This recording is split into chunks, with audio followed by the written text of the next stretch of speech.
ভালোবাসার ব্যক্তি নিজের না হোক কিন্তু তার সামনে অন্যের হয়ে আছে। এই দৃশ্য দেখা বিষপান করার সমান অনুভূতি, যেটা এখন বীরের মধ্যে চলছে। বীর বাইরে দাঁড়িয়ে এক দৃষ্টিতে দেখতে থাকে ব্যালকনিতে দাঁড়ানো মায়া ও রাজের সংস্পর্শে থাকা দৃশ্য, যেটা সহ্য করতে পারছে না বীর। রিনিঝিনি শব্দ ভেসে আসছে বীরের কানে।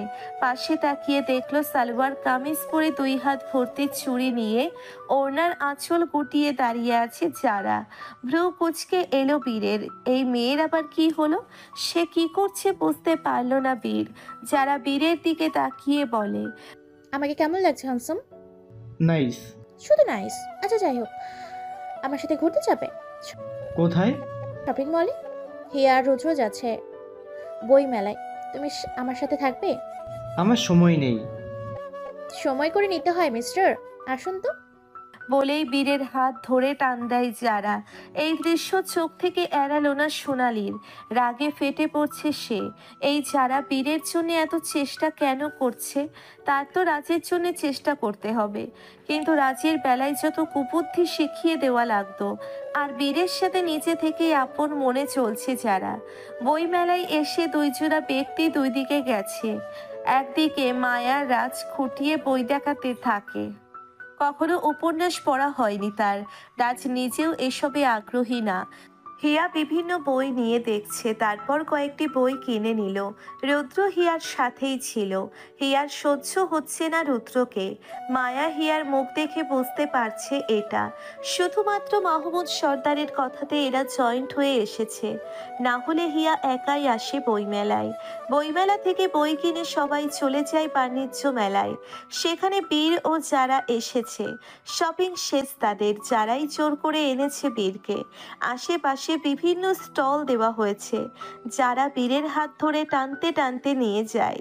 বীর বিরক্ত হলেও কিচ্ছু বলে না, শুধুমাত্র রুদ্রের কাজিন সেই খাতিরে। যারা ও বীর মিলে ঢুকেছে টেডি বিয়ারের দোকানে। বিভিন্ন ধরনের পুতুল আছে সেখানে। যারা একটি পুতুল দেখিয়ে বীরকে বলে, এটা সুন্দর না? হুম। তাহলে আমাকে কিনে দাও। ওকে। আমাকে আরো কিছু কিনে দিতে হবে কিন্তু মিস্টার। ওকে। আচ্ছা, এই ওকে ছাড়া কিছু বলতে পারো না? আমি একাই বকবক করে যাচ্ছি। বীর কোনো উত্তর দেয় না।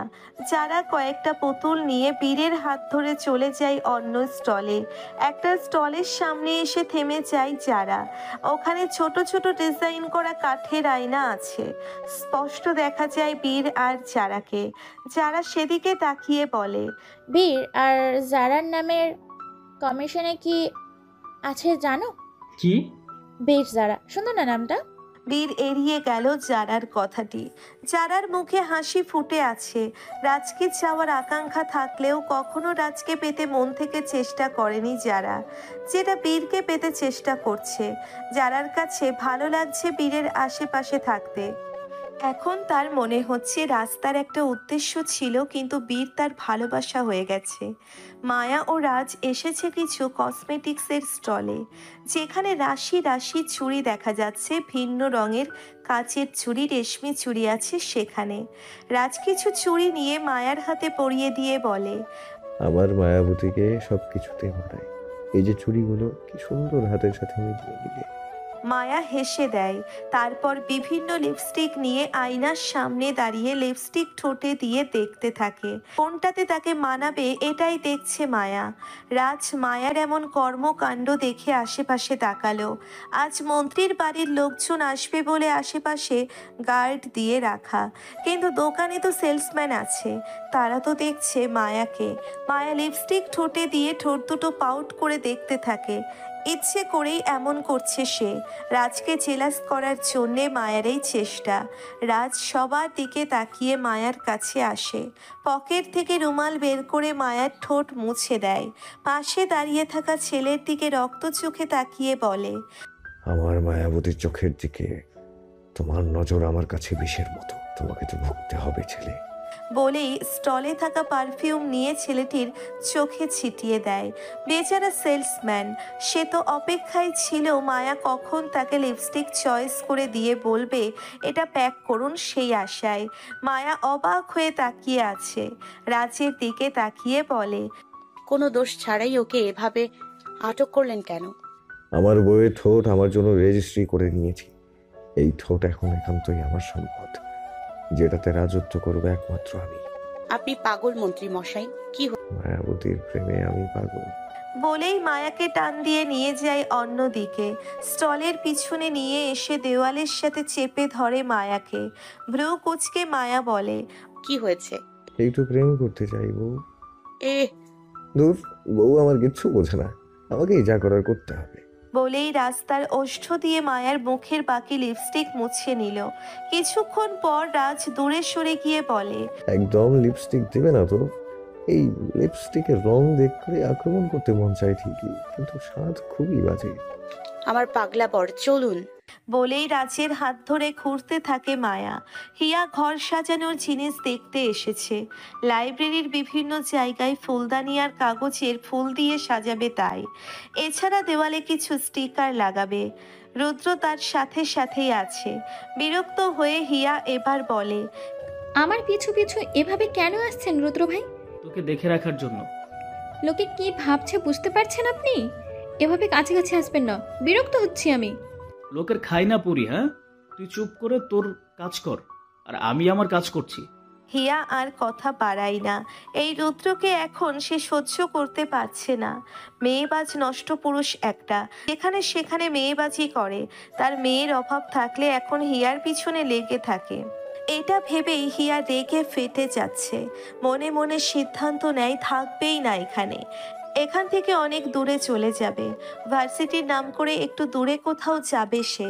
কিন্তু এই রুদ্র আশেপাশে থাকবে না। অফিসের কাজ শেষ করে মাত্র বসেছে তারেক। একজন লোক এসে তারেকের হাতে টিফিন বক্স আর একটা চিঠি দিল। তারেক হাতে নিতেই লোকটি চলে যায়। চিঠি খুলে তারেক পড়তে থাকে। ডিয়ার ব্ল্যাক ডায়মন্ড, কাল রাতে আমি অনেক অভিমান করেছি। জানি এই অভিমান তুমি ভাঙতে আসবে না। ইনফ্যাক্ট এই অভিমানের মূল্য তোমার কাছে শূন্য। এতে আমার আফসোস নেই। তুমি আমার অভিমান নাই ভাঙালে। আমি তো তোমার টেক কেয়ার করতেই পারি। তুমি যে আমার হবু বাবুদের আব্বু হবে। কবে বিয়ে করে বাবু গিফট করবে বলো তো? অপেক্ষায় আছি আমি সে যাই হোক, এখন বাবুদের রাখি সাইডে। তোমার জন্য রাতের খাবার নিয়ে এসেছি। এখন তোমার সামনে আসছি না ইচ্ছে করে, যদিও তুমি জানো আমি কে। কিন্তু যতদিন না তুমি আমাকে অ্যাকসেপ্ট করবে, আমি আসবো না তোমার কাছে। রাতের খাবার খেয়ে বলবে কিন্তু কেমন হয়েছে। আর হ্যাঁ, টিফিন বাটি কাল নিতে আসবো, তাই ভালোভাবে পরিষ্কার করে ধুয়ে রাখবে। ইতি, তোমার হবু বাবুদের আম্মু। তারেক চিঠি পড়ে কোনো রিয়্যাক্ট করলো না। খাবারগুলো বের করে একটু গালে দিল। প্রথম গাল নিতেই থু মেরে ফেলে দিল খাবার। লবণে ভরপুর। তারেক আর খেতে পারল না। এই সব খাবার এখন ফেলে দিতে হবে, কিন্তু মেয়েটা তার জন্যে কষ্ট করে রান্না করেছে। এটাই তো অনেক। গভীর রাত, সবাই ঘুমে বিভোর। রাজের বক্ষে মাথা রেখে মায়া আরাম করে শুয়ে আছে। রাজ আছে গভীর নিদ্রায়, কিন্তু মায়া চোখ মেলে ভাবছে কিভাবে কি করবে। হঠাৎ মায়ার কল আসে। মায়া চোখ মেলে রিসিভ করে কল। ওপাশ থেকে বীর বলে, মিরপুরে 11 নম্বর গলির ভিতরে 3 নম্বর বাড়ির 7 নম্বর ফ্লোরটা তোমার জন্য কতটা স্পেশাল জানেমান। মায়া ভয় পেল এখন। ওখানে তো তার মা আছে। রাজের দিকে তাকিয়ে দেখে সে গভীর ঘুমে মগ্ন। ব্যালকনিতে এসে মায়া বলে, আমার মায়ের কিছু করবেন না আপনি। তুমি আমার না হলে কারো হতে পারবে না। তুমি আমার হয়ে যাও। আমি তোমাকে ও আন্টিকে নিয়ে সুখী পরিবার হব। শুধু আমার হয়ে আসো। কি করতে হবে আমাকে? ড্রেসিং টেবিলের সেকেন্ড ড্রয়ারের দেখো একটি পেপার, তোমার আর রাজের ডিভোর্স পেপার। আমি রেডি করে রেখেছি। আজকে সকালে তোমাকে ওষুধ দেওয়ার সময় রেখেছিলাম। ওটাতে সই করে আমার কাছে চলে আসো। মায়া কোনো দ্বিমত করে না। এখন তার মা তার কলিজা বিপদে আছে। তাই বীরকে বলে, কোথায় আসতে হবে? অ্যাড্রেস টেক্সটে দিয়ে দিন, আমি সই করে আসছি। বলেই কল কেটে দেয় মায়া। রুমের ভিতরে এসে রাজের দিকে তাকিয়ে চোখের পানি ফেলে। ঘুমন্ত রাজের দিকে এগিয়ে এসে বলে, আপনাকে আমার চিরতরে পাওয়া হলো না মন্ত্রী মশাই, তবে এই মায়া আপনার নয় তো আর কারণ নয়। বলেই আয়নার সামনে দাঁড়িয়ে আয়নার দিকে তাকিয়ে থাকে মায়া। ড্রয়ার খুলে ডিভোর্স পেপার হাতে নিয়ে তাতে সই করে দেয় মায়া। হাত কাঁপছে তার, কিন্তু মাকে জীবিত পেতে এই কাজটা জরুরি। পেপারে সই করে একটি ছবি তুলে বীরকে পাঠালো। মেসেজে এই পিক চেয়েছিল বীর।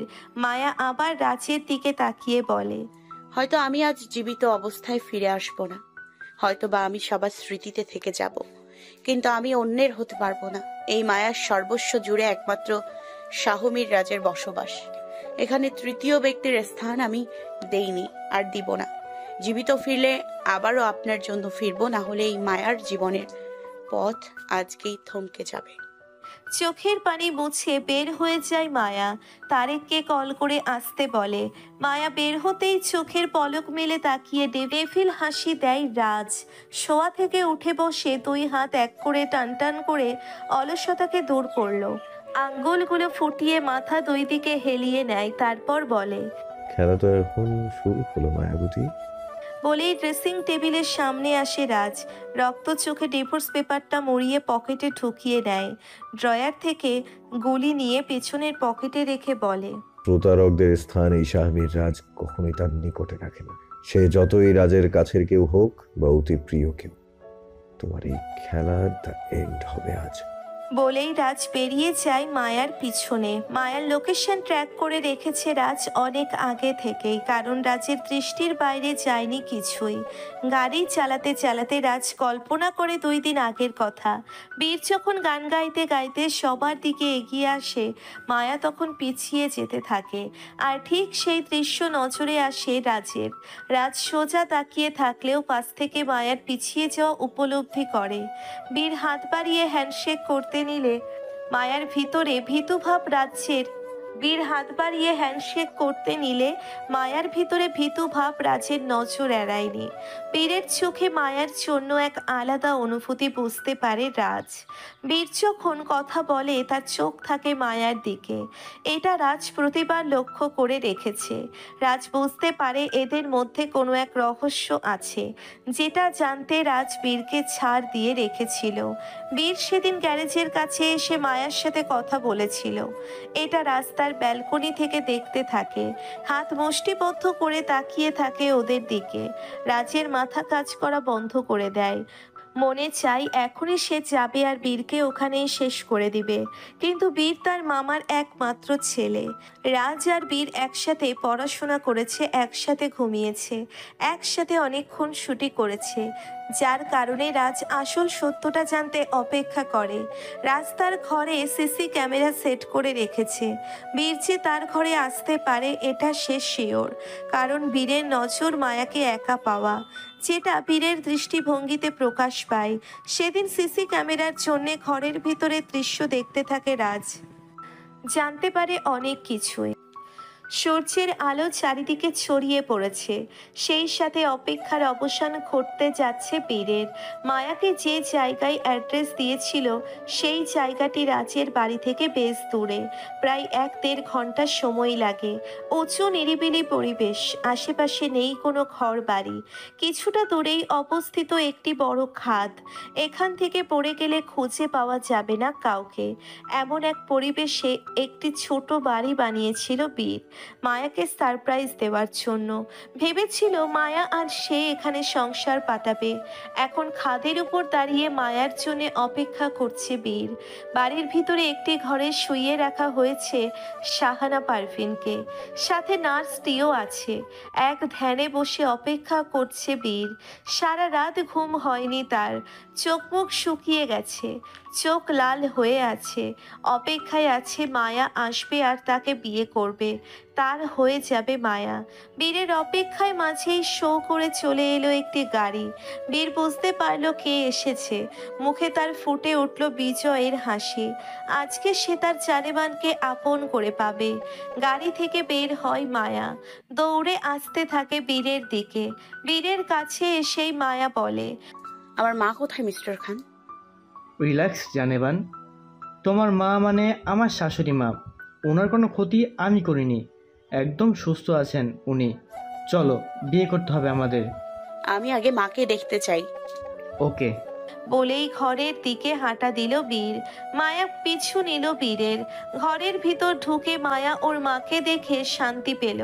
বীর মায়ার হাতে একটি প্যাকেট দিয়ে বলে, এই লাল শাড়ি পরে রেডি হো জানেমান, বিয়ের সময় হয়ে এসেছে তো। মায়া কোনো কথা না বলে শাড়ি নিয়ে চলে যায় ওয়াশরুমের দিকে, সাজাতে থাকে নিজেকে। মায়ার এখন একটাই উদ্দেশ্য, বীরকে ব্যস্ত রাখা। বীর তার দিকে মগ্ন থাকলে শাহানা পারভিনকে সরিয়ে নিয়ে যেতে পারবে তারেক। সকাল সকাল নিজেকে গোলাপি রঙের শাড়িতে সাজিয়ে তুলেছে যারা। ইউটিউবে দেখে সুন্দর করে খোপা করেছে, সেই খোপায় দিয়েছে বেলি ফুলের গাজরা। এই সব কিছু কাল বীরকে পাশে রেখে কিনেছিল সে। আয়নার দিকে তাকিয়ে নিজেকে দেখছে আর ভাবছে পাশে বীর আছে।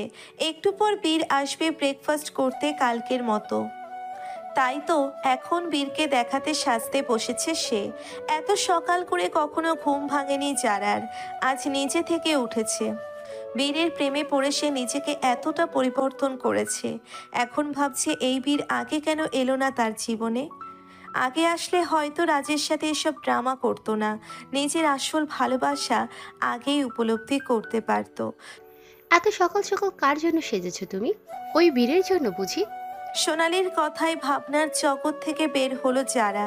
ঘুরে তাকালো সোনালির দিকে, মুখে হাসি ফুটিয়ে বলে, আমাকে মানাবে না তো বীরের সাথে?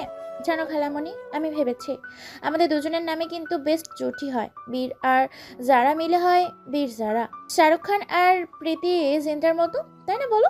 বেদ্রুপের হাসি ফুটিয়ে সোনালি বলে, তোমার বীর তো তোমার না যারা। কেন? কারণ বীর তোমাকে না মায়াকে ভালোবাসে, মায়ার হয়ে থাকতে চাইছে। আর এখন বীর কোথায় জানো? কোথায়? মায়াকে বিয়ে করতে গেছে। কিন্তু বেবি তো ওকে ভালোবাসে, আর মায়া নিজেও বেবিকে ট্রু লাভ করে, তাহলে কেন? সে অনেক কথা আছে, কিন্তু আসল কথা হলো বীর মায়াকে পেতে এসেছে। শুধু তাই না, এখন ওরা দুজন একসাথে।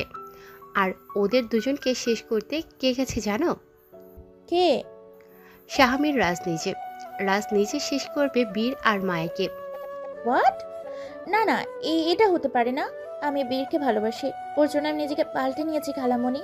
আমাকে যেতে হবে। কোথায় যাবে? বীরের কাছে। ওর কিচ্ছু হতে দিব না আমি। পাবে কোথায় ওকে? প্লিজ খালামণি, বলে দাও ওরা কোথায়। কান্না করতে করতে বলে যারা। আজ যারার কণ্ঠে ন্যাকা কান্না নেই, বীরের জন্যে সে আজ বাস্তবে কান্না করছে। সোনালি বলে দিল অ্যাড্রেস, সাথে বলে, তুমি দেরি করছো যারা। তুমি যেতে যেতে বীর আর মায়া শেষ। তাই তুমি নিজের চোখে শেষ দেখা না হয় দেখেই আসলে যাও। যারা কোনো কথা না বলে চোখের পানি মুছতে মুছতে দৌড় দেয় বীরের কাছে যাওয়ার জন্য। এতগুলো বছর সে কারো লাটাই হয়েছিল, তাকে যেটা বুঝিয়ে দেওয়া হতো সে তাই করত। আজ সে বাস্তবে ফিরেছে, ভালোবাসা বুঝতে শিখেছে। রাজকে পেতে যা যা করতো ওগুলো তাকে শিখিয়ে দেওয়া হতো, কিন্তু বীরকে পেতে যা যা করা লাগে ওগুলো তাকে শিখিয়ে দিতে হয় না। কোনো রকমে দৌড়ে গ্যারেজ থেকে গাড়ি নিয়ে ফুল স্পিডে গাড়ি চালাতে থাকে যারা। মনে মনে প্রার্থনা করে, আল্লাহ, বীরের কিচ্ছু করো না। আমি ওকে নিয়ে দূরে, বহু দূরে চলে যাব। আর কোনোদিন অসৎ কাজ করব না। বীর আর আমি একসাথে বেশ যারা হয়ে সৎ পথে চলবো। দেখে রেখো আমার বীরকে। চোখ ঝাপসা হয়ে এসেছে যারার। তারপরও সে দ্রুত গতিতে গাড়ি চালাতে থাকে। তাকে তার বীরকে বাঁচাতে হবে। বীরকে আজ সে তার মনের কথা বলতে চায়। সে এতদিন যতই খারাপ থাকুক ভালোবাসার টানে ভালো হতে চায় সে। সে নিজেও তো এই ভালোবাসা নিয়ে ভালো পথে থাকার সুযোগ ডিজার্ভ করে। লাল শাড়ির সাথে কিছু গহনা পরে নিল মায়া।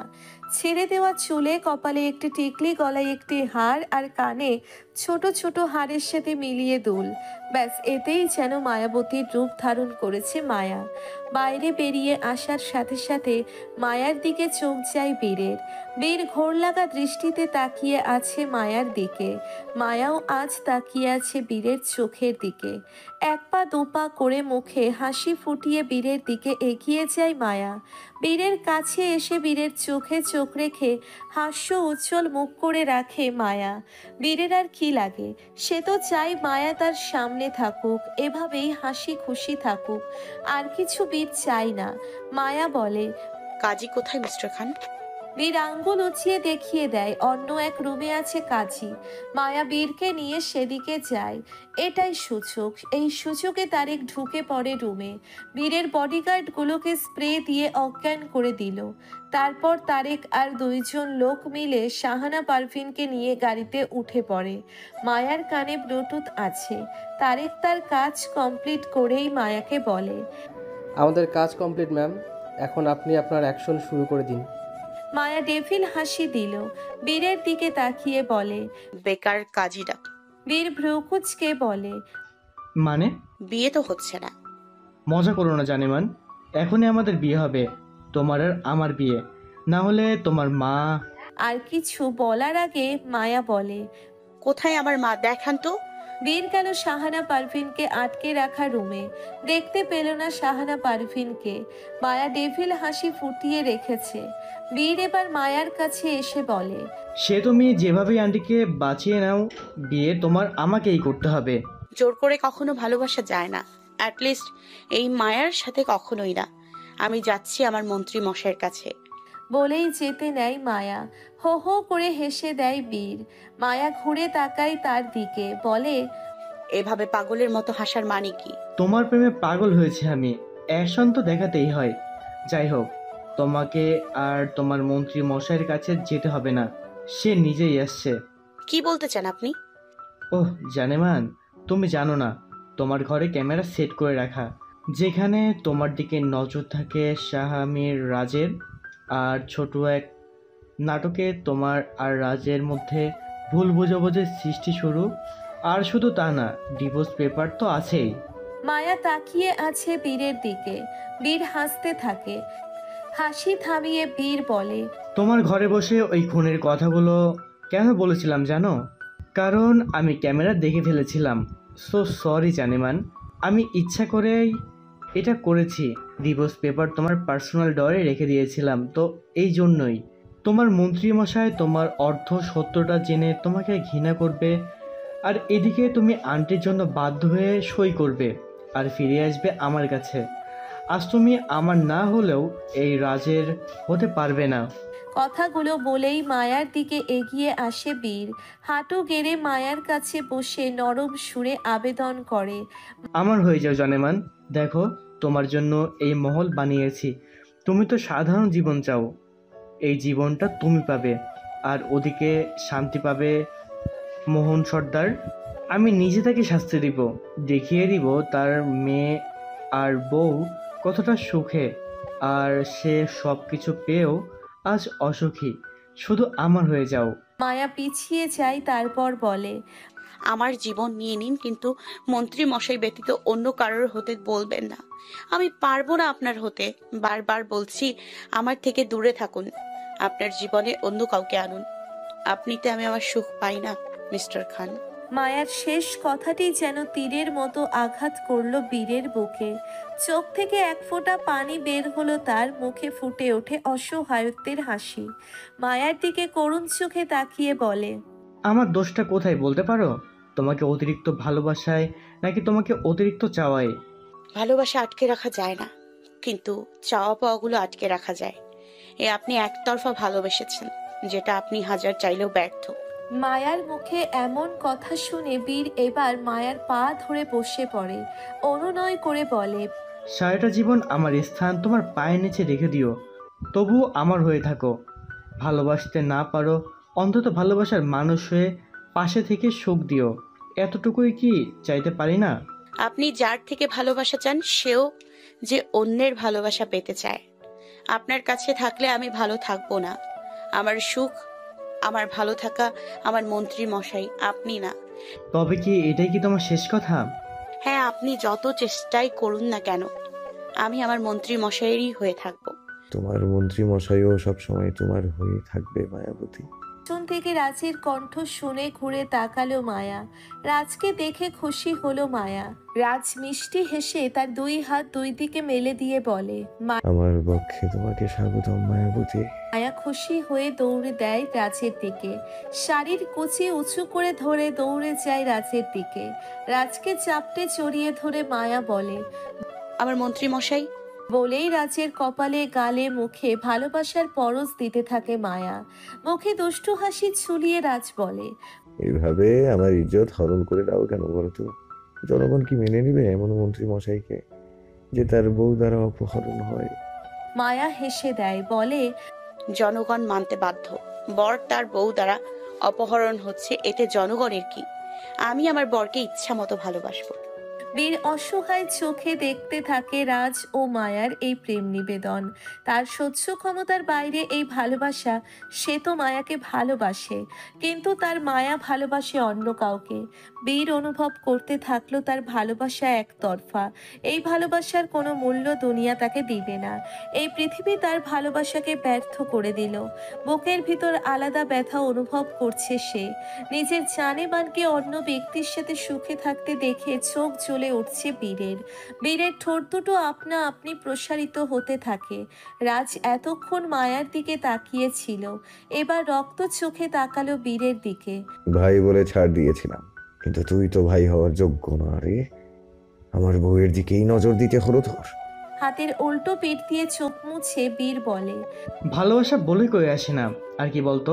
কারো জীবনের তৃতীয় ব্যক্তি হয়ে আসলেও ভালোবাসাটা কিন্তু মন থেকেই আসে। আমার ভালোবাসা অপবিত্র ছিল না। সারা পৃথিবী এই ভালোবাসাকে অপবিত্র বললেও আমি জানি আমার মন থেকে এটা ছিল পবিত্র। কথাগুলো বলেই পকেট থেকে গুলি বের করে বীর। বীরের হাতে গুলি দেখে রাজের সামনে এসে দাঁড়ায় মায়া। রাজকে নিজের পেছনে ঢেকে রাখার মতো করে দাঁড়িয়ে থাকে মায়া। বীর সেদিকে তাকিয়ে থাকে। মায়ার মুখে এখন নেই কোনো হাসির ঝলক। আতঙ্কে আছে মায়া। রাজকে মেরে ফেললে সর্বস্ব হারাবে এমন ভয় দেখা যাচ্ছে মায়ার চোখে মুখে। বীর হালকা হেসে বলে, ভয় নেই জানেমান, ভালোবাসার অনুভূতি আমি বুঝি। বুকের এই জায়গাটায় স্থান দিয়েছি আমি তোমাকে। তোমার মুখে হাসি দেখতে চেয়েছি, সেই হাসি কেড়ে নিয়ে নিজের করে কিভাবে বলো? বুকের বাম পাশটায় হাত রেখে কথাগুলো বলে বীর। বীরের কথার মাঝে আরো একটি গাড়ি চলে আসে। সবাই তাকায় সেদিকে। গাড়ি থেকে নেমে এসেছে গোলাপি শাড়ি পরিহিতা নারী। তার দিকে তাকিয়ে থেকেও কোনো প্রতিক্রিয়া নেই বীরের। যারা দূর থেকে দৌড়ে আসছে বীরের দিকে, জোরে জোরে চিল্লিয়ে বলে, বীর, ইচ্ছু করো না, তোমরা বন্ধ করে এই যুদ্ধ প্লিজ। যারার দিকে তাকিয়ে রাজ বলে, দেখ ভাই, এখনো সুযোগ আছে। আমি আমার মায়াবতীকে নিয়ে থাকবো, সেটা যেভাবেই হোক। তোর জীবনেও আরেকটা অপশন আছে। জোর করে ভালোবাসা নেওয়ার থেকে ভালো তোর জন্য যে ব্যাকুল, তার সাথে সুখে থাক। বীর হালকা হেসে বলে, জীবন তো একটাই, এই এক জীবনে কতগুলো নারীর প্রতি আসক্ত হওয়া যায় বলো তো? বীরের এহেন কথা শুনে মায়া ও রাজ দুজনেই থমকে যায়। বীর আবার বলে, তোদের জীবন থেকে সরে যাবে বীর, চির বিদায় নিবে এখন সে। বলেই গুলি নিজের কপালে চেপে ধরে বীর।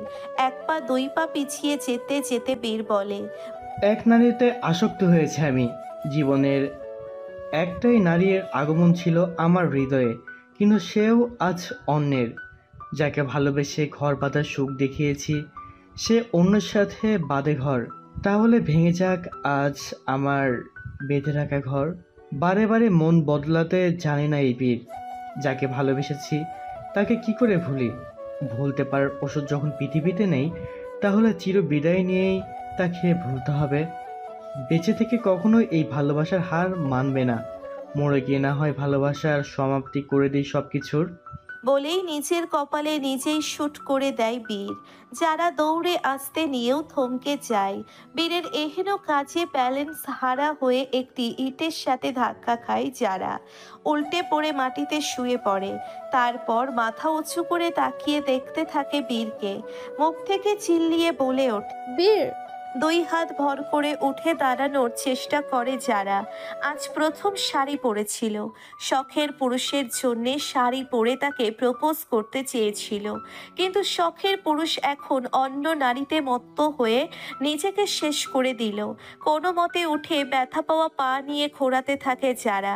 ইটের সাথে ধাক্কা লাগাতে চারার পায়ে আঙ্গুল থেকে রক্ত বের হয়।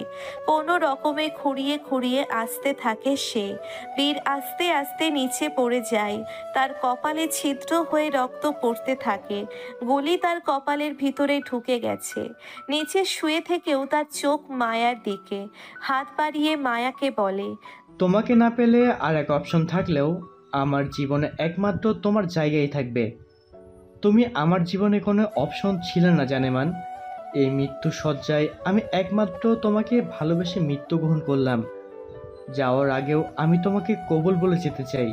যারা বীরের কাছে প্রায় চলে এসেছে, সেদিকে কোনো নজর নেই বীরের। সে মায়ার দিকে তাকিয়ে বলে, তুমি আমাকে আপন নাই করলে, বিদায় বেলায় আমি তোমাকে আমার আপন করে বিদায় নিলাম। 3 কবুল বলে আমাকে গ্রহণ নাই করলে তুমি, কিন্তু আমি তোমাকে 3 কবুল বলে গ্রহণ করে মরতে চাই। কবুল কবুল কবুল, এটা আমি তোমার জন্যই নিজের জবান থেকে বের করতে চেয়েছি, তাই তোমার জন্য বলে গেলাম ভালোবাসি জানেমান। বলেই বীরের কথা বন্ধ হয়ে গেল। ঠিক তখনই বীরের কাছে এসে হাঁটু গেড়ে বসে যারা। বীরের চোখ মেলে আছে, মুখে হাসি ফুটে আছে, কিন্তু নিঃশ্বাস বন্ধ হয়ে আছে। বীরের মাথাটি নিজের 2 হাঁটুর উপরে নিয়ে নেয় যারা। বীরকে বলে, আমি তোমাকে ভালোবাসি বীর। আমি রিয়েলাইজ করেছি যাকে হুট হাট ভালোবাসা যায় না, জানো অ্যানসাম, আমি তোমার জন্য নিজেকে আজ সাজিয়েছি তোমাকে প্রপোজ করবো বলে। তুমি কি মেনে নিবে আমাকে? বীরের মেলে রাখা চোখ যেন দেখছে যারাকে। যারার মনে হয় এখন বীর তার কোলে শুয়ে আছে। মুখের এই হাসি যারা তাকে প্রপোজ করেছে তাই, কিন্তু যারা বেচারি বুঝতে পারছে না তার বীর নেই। বুঝতে পারলেও তার ব্রেন কাজ করা বন্ধ করে দিয়েছে। বীর শুধু তাকিয়েই আছে, কোনো কথা বলছে না। যারা বিরক্ত হয়ে বলে, এই হ্যান্ডসাম, কিছু বলো না কেন? শোনো, আমি তোমার সাথে এইভাবে সেজে গুজে এই পৃথিবী ঘুরে দেখতে চাই। নিয়ে যাবে কি আমাকে? মৃত এক ব্যক্তির সাথে কথা বলছে যারা। চেয়ে চেয়ে দেখছে মায়া ও রাজ। যারার হোশ নেই এখন। বীরের এই মৃত্যু সে মেনে নিতে পারছে না। বীরের উত্তর না পেয়ে যারা এবার বীরকে ঠেলতে থাকে, বলে, এই হ্যান্ডসাম, তুমি কি খালি আমার কথাই শুনবে? কখনো কি উত্তর দিবে না? আমি খালি তোমার সাথে বকবক করতে থাকি, একটু তো মাথা গরম করে আমাকে বকা দিতেও পারো। আমি তোমার বকাগুলোকেও ভালোবেসে গ্রহণ করব। একটু কিছু বলো। আরো ভিন্ন কথা বলতে থাকে যারা। মায়া এবার যারার কাছে আসে। যারার কাঁধে হাত রাখে মায়া। যারা মায়ার দিকে তাকিয়ে বলে, লিসেন, আমি আমার হ্যান্ডসামকে নিয়ে দূরে সরে যাব। তোমাকে চিন্তা করতে হবে না। তুমি রাজ বেবিকে নিয়ে থাকো, কেমন? বীর আর আমি, মানে এই বীর যারা, তোমাদের মাঝে বাধা হয়ে আসবে না। বাধা হয়ে আসার আর কোনো রাস্তা নেই। তোমার বীর মারা গেছে। চিৎকার করে ওঠে যারা, বলে, একদম আমাকে আজে বাজে কথা বলবে না। আমার হ্যান্ডসাম এমন চুপচাপই থাকে। রুডি বয় এমন হয়, জানো না? ওরা কথা কম বলে, কিন্তু তার মানে মারা যায় না। মিস্টার খানের মস্তিষ্কের দিকে তাকাও যারা। ওনার যখন দেখো উনি আর নেই, চিরতরে বিদায় নিয়েছে উনি। যারা এবার তাকালো বীরের দিকে। ভালো করে দেখলো বীরের কপালে রক্ত। শাড়ির আঁচল হাতে নিয়ে রক্তগুলো মুছতে থাকে যারা। রাজকে উদ্দেশ্য করে বলে, ওকে, হসপিটালে নিয়ে চলো বেবি, ওর কপাল থেকে রক্ত পড়ছে। এবার রাজ নিজেই যারার কাছে এসে বলে, ও আর নেই, বিদায় নিয়েছে আমাদের থেকে, মুক্ত করে দিয়েছে আমার মায়ের। কেড়ে নিতেও চেয়েও নিতে পারেনি, তাই চিরতরে চলে গেল দুনিয়া থেকে। এগুলো বলো না বেবি, কষ্ট হচ্ছে আমার। আমি ওকে নিয়ে অনেক দূরে চলে যাব, প্রমিস করছি। আমি আর আসবো না তোমাদের মাঝে। এই দেখো, আজ আমি নিজে থেকে ওর জন্য সেজেছি। তোমার এই শাহজাহাজ বৃথা। বলে ওঠে মায়া। থমকে যায় যারা। চোখ থেকে টপ টপ করে পানি পড়ছে তার। আজ অসহায় অনুভব করছে যারা। এটাই তার ভাগ্যে ছিল। নিজের আনা গাড়িতে করে যারা ও বীরের লাশকে নিয়ে যায় মায়া।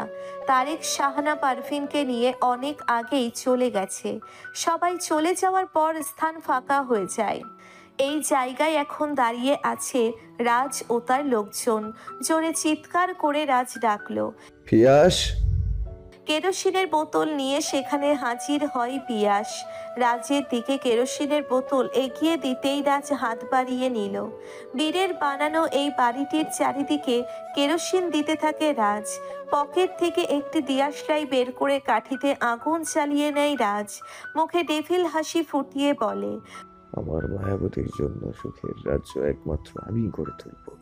কোনো তৃতীয় ব্যক্তির গড়া রাজ্য থাকবে না। বলেই বাড়িটির দিকে আগুন জ্বালানো কাঠি ছুঁড়ে মারে। দাউ দাউ করে জ্বলে ওঠে আগুন। সেদিকে তাকিয়ে বিজয়ের হাসি হাসে রাজ। বলে, আমার জীবন থেকে আমার মায়াবতীকে সরানো এত সহজ নয়। আমি যতটা কঠিন তার থেকেও বেশি কঠিন আমার মায়াবতী। সেই সবাইকে শেষ করে দিল। রাজের পাশে এসে দাঁড়ালো পিয়াস। রাজকে জিজ্ঞাসা করে, এই বীর তো শুধু ম্যামকে ভালোবাসতো, তার মৃত্যু কি খুব দরকার ছিল? মায়াবতীর দিকে নজর দিয়েছিল। আমার ভালোবাসা একমাত্র আমার বউয়ের দিকে অন্য পুরুষের নজর বিষের মতো লাগে আমার কাছে। সেখানে আমার বউকে সোজাও নিয়ে যেতে চেয়েছিল। বিদায় তো ওকে নিতেই হতো। কথাগুলো বলেই দূরে থাকা গাছের দিকে তাকালো রাজ। ওখান থেকে বের হয় হিডেন কিলার, যাকে রাজ রেখেছিল বীরকে খুন করার জন্যে। লোকটি কাছে আসতেই পকেট থেকে টাকা বের করে তাকে দিয়ে বলে, যদিও তোমাকে কাজে লাগেনি, কিন্তু তারপরেও তোমাকে উপহারটি দিলাম। পিয়াসের কাছে ভালো লাগছে না। একজন প্রেমিক পুরুষ তার ভালোবাসাকে না পেয়ে আত্মহত্যা করেছে, এটাতে কষ্ট পাচ্ছে না মায়া ও রাজ, বরং তাদের কাছে মনে হয় এক আপদ গেল। রাজ তাকালো পিয়াসের দিকে, বলে, খুব নিকৃষ্ট মনে হচ্ছে না আমাকে? কিন্তু কি করব বলো? আমার থেকে আমার বউকে আলাদা করতে চেয়েছিল। আর ওর চোখে মায়াবতী ছাড়া আর কারো জন্য আকুতি আমি দেখিনি। মায়াবতীর জীবনে ও এক বিশেষ স্থানে থাকলেও মায়াবতী ওকে চাইনি। এদিকে আমিও আমার মায়াবতীকে ভালোবাসি। যেখানে আমি ও মায়াবতী একে অপরের জন্য ব্যাকুল, সেখানে তৃতীয় ব্যক্তির স্থান থাকাটা কি মানায়? সম্পর্কে বাধা সৃষ্টি হবে তো। বলেই ডিভোর্সের পেপার পকেট থেকে নিয়ে পুড়তে থাকা বাড়ির দিকে ছুঁড়ে মারে, যেটা এখন বেকার। তারপর রাজ গাড়ির দিকে হাঁটতে থাকে। পিয়াস একবার পুড়তে থাকা বাড়ির দিকে তাকালো। বীর ছেলেটি খারাপ ছিল না, কিন্তু তার চাওয়া পাওয়া অনৈতিক ছিল। অন্যের বউকে জোর করে বিয়ে করতে চাওয়া তো পাপ। কারো সংসার ভেঙে জোর করে সুখে থাকা যায় না। যে কোনো পুরুষ সহ্য করবে না তার বউকে অন্য কেউ কেড়ে নিলে। এখানে তো স্বয়ং শাহমীর রাজের বউ বলে কথা। রাজ গাড়িতে ওঠার পর পিয়াস এসে রাজের পাশে বসে। গাড়িতে হেলান দিয়ে রাজ বলে, ওকে আমি মারতে চাইনি। আমি আর ও যখন একসাথে পড়াশোনা করতাম তখন আমরা ছিলাম বেস্ট ফ্রেন্ড। মামা মামের দিকে তাকিয়ে ওকে ছাড় দিয়েছি, কিন্তু ও মায়াবতীকে আমার থেকে নিয়ে যেতে চায়। দেশে আসার পর যখন মায়াবতীকে হারিয়ে ফেলি, হঠাৎ একদিন খোঁজ পাই আমার বউ ওর আস্তানায়। তবে সে সুরক্ষিত আছে ভেবে খুশি হই। ওর ওই আলিশান বাড়িতে আমি আমার গার্ড রেখে দিই।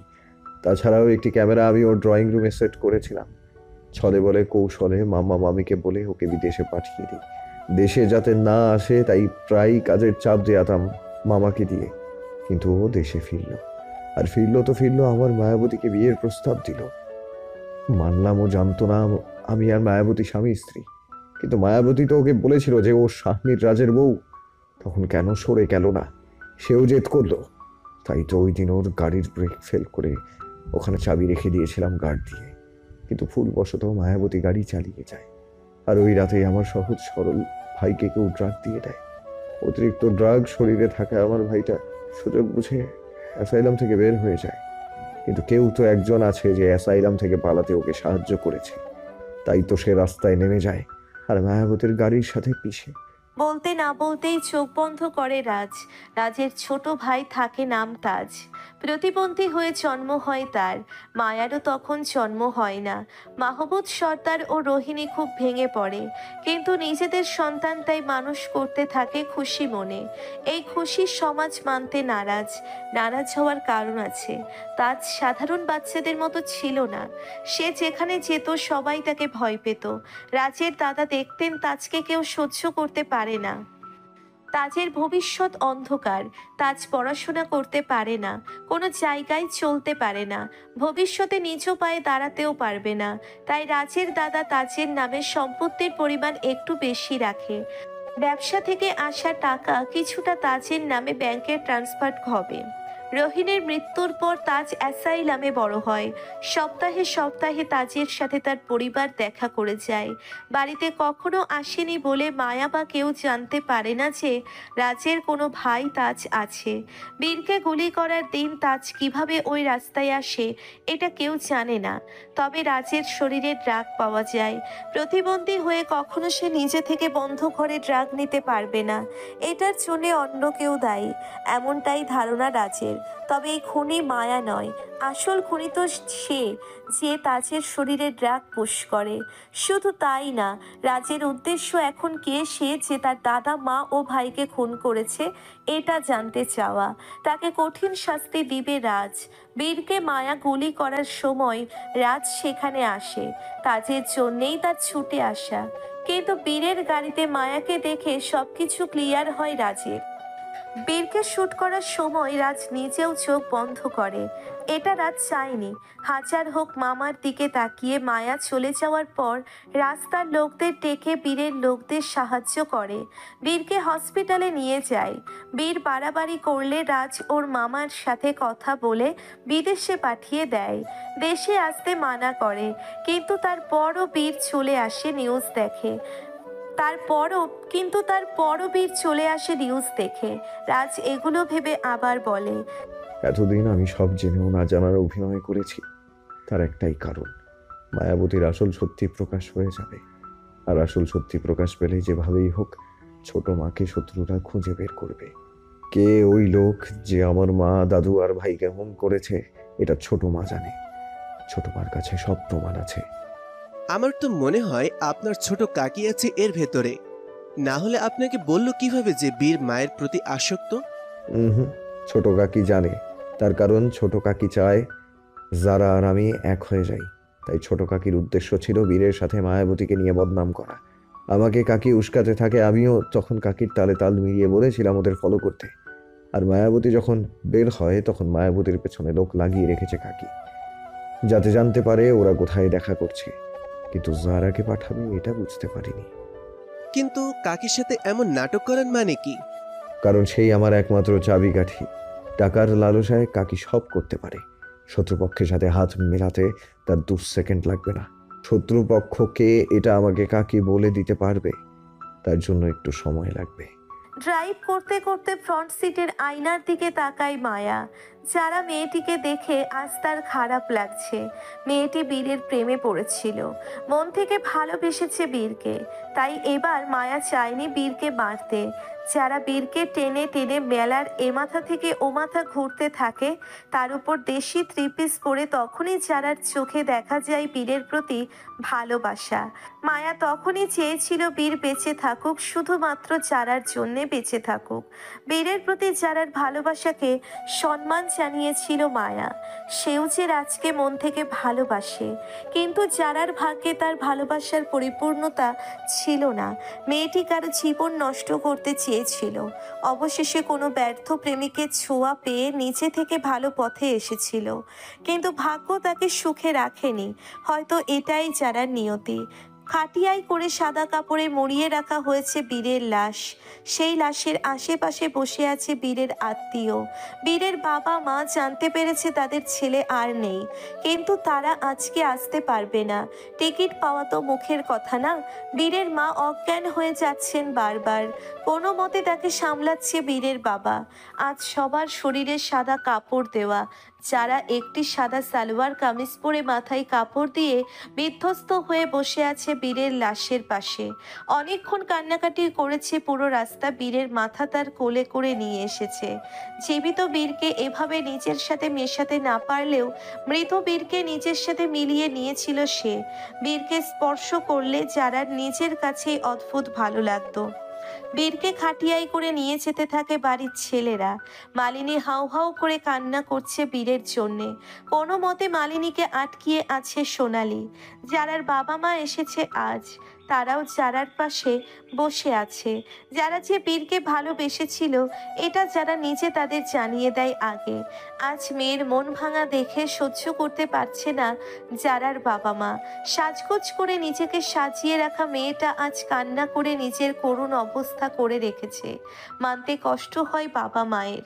সুখের দিন শেষে দুঃখের দিন আসে, আবার সেই দুঃখের দিন শেষ হয়ে সুখের দিনটিও ফিরে আসে। বীর মারা গেছে 2 দিন। সবার মনে খারাপ লাগা থাকলেও যে যার মতো করে কাটিয়ে দিচ্ছে। শুধু শান্তিতে দিন কাটছে না যারার। অবশ্য সে শান্তিতে আছে নাকি অশান্তিতে এটা বোঝার অবস্থা নেই। সেদিনের ঘটনার পর যারা অনেকবার সেন্সলেস হয়েছিল। যতটুকু সময় জ্ঞান ছিল বলছে বীর তার আশেপাশে আছে, সে বীরকে দেখছে, কিন্তু না, বীর কোথাও নেই। এই সব তার ভ্রম। বীরকে না পাওয়ার আঘাত হানা দিয়েছে তার মনে। এখন যারা হসপিটালে ভর্তি, ডক্টরের ট্রিটমেন্টে দিন পার করছে। সে বেশিরভাগ সময় তাকে ঘুমের ঔষধ দেওয়া হয়, তা না হলে তো যারার পাগলামি বেড়ে যায়। ডাক্তারের মতে যারা সুস্থ থাকলেও মেন্টালি অসুস্থ। সে বীরের মৃত্যু নিজের চোখের সামনে মেনে নিতে পারেনি। আসলেই কি সম্ভব যে মেয়েটি তার ভালোবাসা পাওয়ার জন্য প্ল্যান করে রেখেছিল, সেই মেয়ের সামনে হঠাৎ ভালোবাসার মৃত্যু? যাকে নিয়ে নিজে থেকে ঘর বাঁধার স্বপ্ন বুনেছিল, সেই ভালোবাসা আজ হারিয়ে গেছে। নিজের চোখের সামনে তার ব্যর্থ প্রেমিককে নিজের হাতে খুন হতে দেখে। যেখানে যারা বারবার চেয়েছিল সে বীরকে পরিবর্তন করবে, তার ভালোবাসায় পৃথিবী সাজিয়ে দিবে, কিন্তু হলো তার উল্টো। এখন যারা আগের মতো নেই। জ্ঞান ফিরলে বীরের জন্যে তার কাতরতা ফুটে ওঠে। মালিনী অসুস্থ হয়ে পড়েছেন। বীরের মৃত্যুতে সেও শোকাহত। কয়েকদিন ধরে ঠিকমতো খাওয়া দাওয়ার ভিতরে নেই সে। নিজের যত্ন নেওয়া ভুলে গেছে। কিছুক্ষণ পর পর মায়ার দিকে আঙ্গুল দেখিয়ে বলছে, তুমি অলক্ষী, অপয়া মেয়ে তুমি। তোমার জন্য এই বাড়িতে অশান্তি বেড়েছে। আমার বীর বাবা তোমার জন্য মারা গেছে। মায়া কোনো প্রতিক্রিয়া করেনি, চুপ করে শুনে গেল।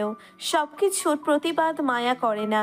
যখন প্রতিবাদ করে তখন তার ভয়ঙ্কর মুহূর্ত বানিয়ে দেয়। তাই মায়া এখন রাজের দিকে তাকিয়ে হাত মুঠো করে আছে। মোহন সর্দারের অ্যাক্সিডেন্ট হয়েছে আজ। তাকে রুদ্র হসপিটালে নিয়ে এসেছে। রাস্তায় লোকজনের মতামত এটা কেউ ইচ্ছে করে করেছে, কারণ যে ট্র্যাকে অ্যাক্সিডেন্ট করেছে ওই ট্র্যাক মোহন সর্দারের গাড়িকে ক্রস করে যেতে পারত অনেক জায়গা ফাঁকা রেখেই, কিন্তু এটা করেনি। বরং চোখের নিমেষেই গাড়ির সাথে ট্র্যাকের ঘর্ষণ লাগিয়ে দেওয়া হয়। ডক্টর দেখছে মোহন সর্দারকে। কিছুক্ষণ দেখার পর ডাক্তার বলেন, ওনার শরীরে অনেক জায়গায় ফ্র্যাকচার হয়েছে। ওনার গভীরে ক্ষতগুলো কতদূর কি এটা দেখতে হবে। তাহলে দেখুন। দেখুন, এটা আমার কাজ নয়। এটার জন্য অন্য অর্থোপেডিক ডক্টর আছে, উনি আজ ছুটিতে, তাই আমাদেরকে এখন কল করে ডাকতে হবে। কিন্তু ওনার জন্য আপনাদের অনেক বেশি অ্যামাউন্ট পে করতে হবে। আমরা রাজি। ঠিক আছে, তাহলে কল করছি ডক্টর আর্নিস আদ্রকে। ওকে বলেই হাঁপ ছাড়ে সোনালি। সবাই আজ চোখে দেখছে মায়াকে। মায়া লক্ষ্য করেছে বিষয়টি। সবার দিকে তাকিয়ে মায়া বলে, এভাবে আমার দিকে তাকানোর কোনো মানে নেই। আমি এসব করিনি। আমি করলে এভাবে লুকিয়ে চুরিয়ে করি না, প্রকাশ্যে থাকতো। সবাই বিশ্বাস করে নেয় মায়ার কথা। এটা সত্যি, মায়া যাই করে তা প্রকাশ্যে। তাই সন্দেহের তালিকায় নতুন কে এসেছে এটা কেউ বুঝতে পারছে না। সবার ভাবনার মাঝেই পায়ের শব্দ বাড়তে থাকে। পেছনে তাকালে সবাই একসাথে। ব্ল্যাক শার্টের উপর দিয়ে সাদা অ্যাপ্রন পরে সবার দিকে এগিয়ে আসছে একজন ডক্টর।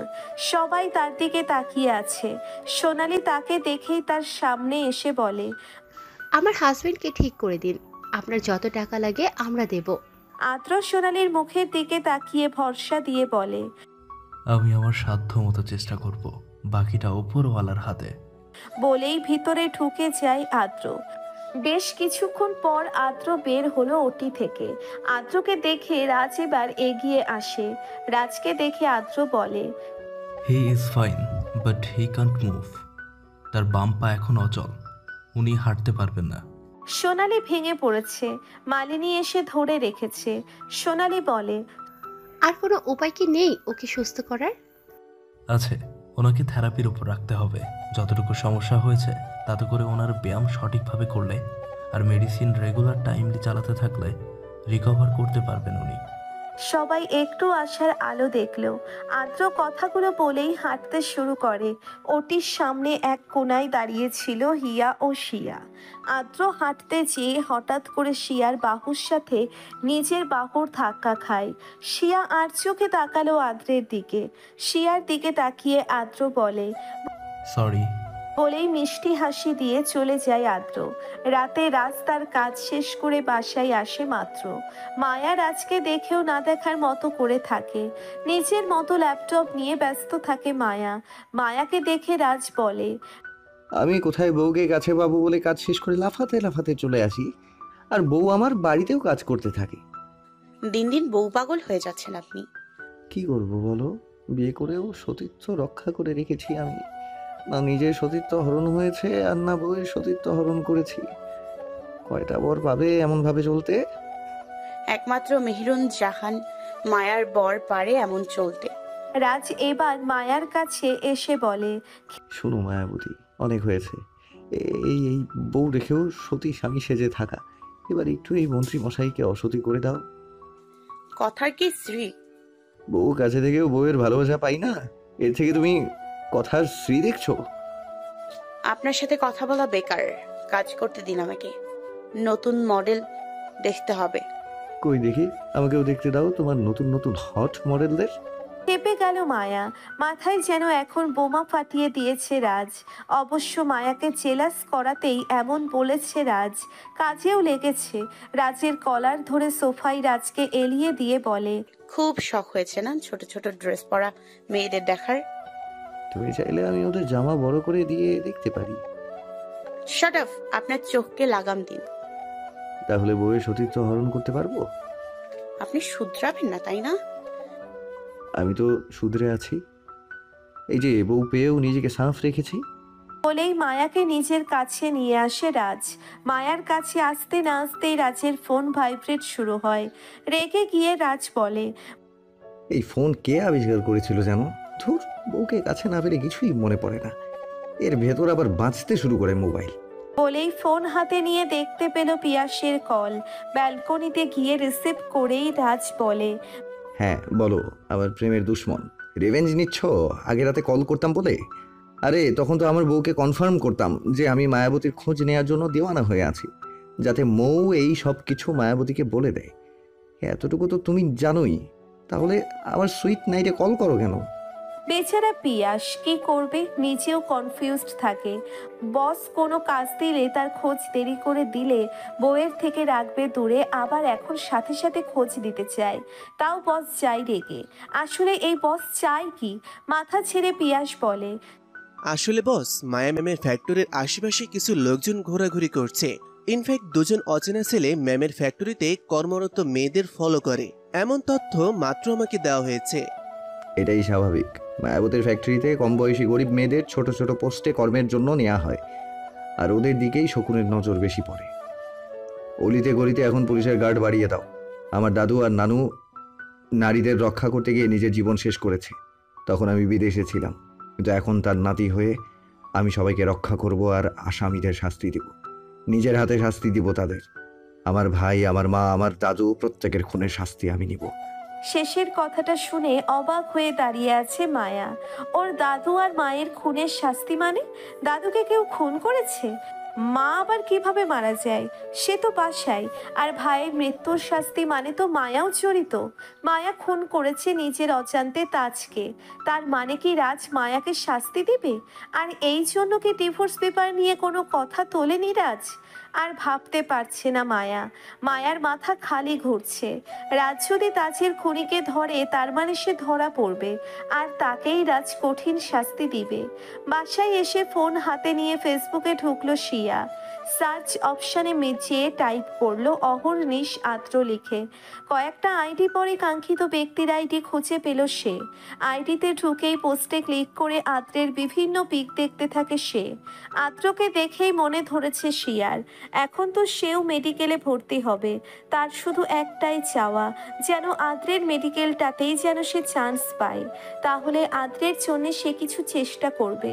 মানে আদ্রকে কিভাবে পটানো যায় তার আগে তাকে জানতে হবে এই অহর্নিশ আদ্র সিঙ্গেল নাকি বিবাহিত।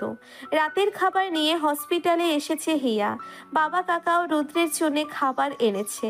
রাতে মোহন সর্দারের সাথে মাহমুদ সর্দার থাকতে চান। রুদ্র চেয়েছিল থাকতে, কিন্তু মাহমুদ সর্দার থাকতে না করে দিয়েছে। এমনিতেও কাল তাকে রিলিজ করানো হবে, আর বাসায় পার্মানেন্ট নার্স রাখবে যতদিন না মোহন সর্দার সুস্থ হন। আদ্র সপ্তাহে সপ্তাহে গিয়ে মোহন সর্দারকে দেখে আসবে নিজ দায়িত্বে।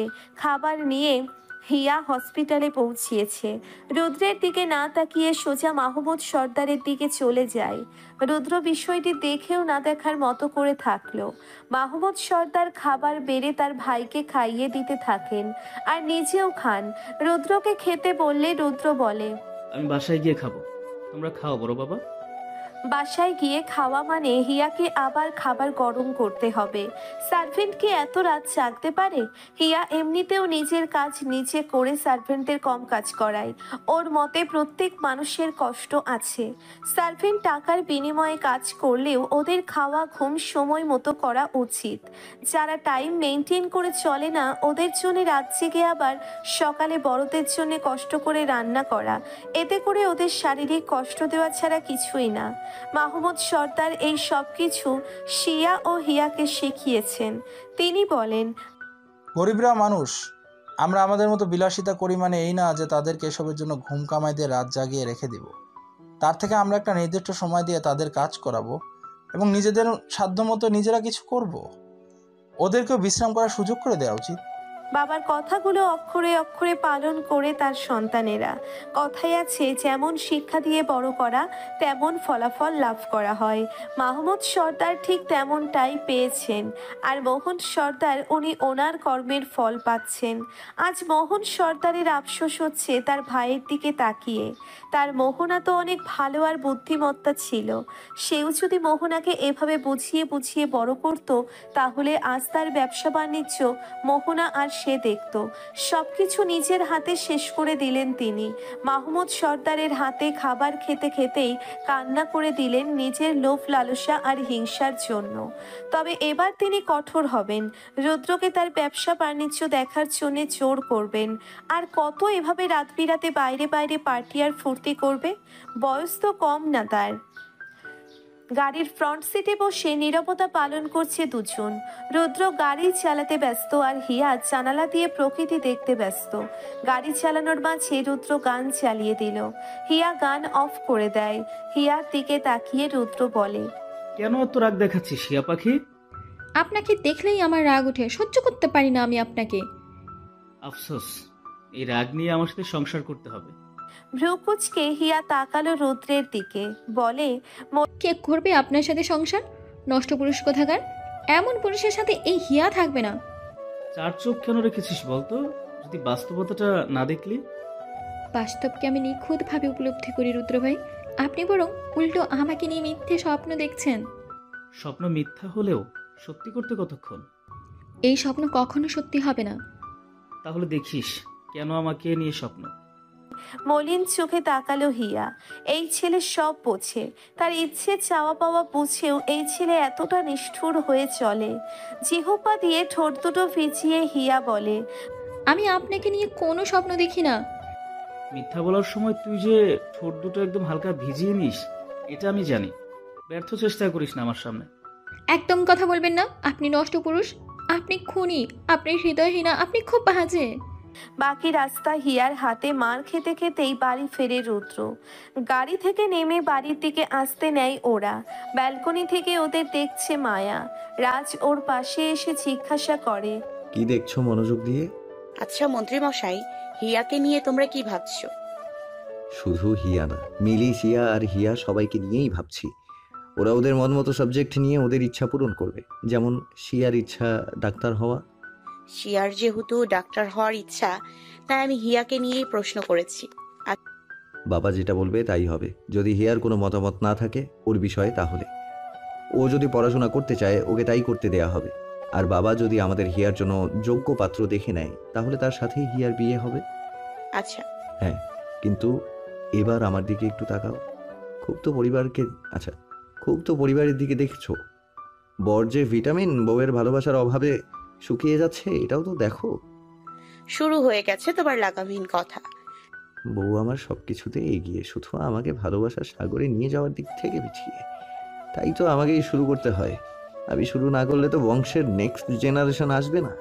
লাগামহীন মন্ত্রী মশাই, বউকে ভালোবাসতে বহুবার লাগামহীন হওয়া দরকার আছে, না হলে বউ তো আমাকে বাবা ডাক শোনাবে না। বলেই মায়াকে কোলে করে নিয়ে যায় রাজ। মায়া বাধা দেয় না তাকে। বাড়ির ভিতরে ঢুকে রান্নাঘরে গেল হিয়া। রুদ্রও তার পিছু পিছু গেছে।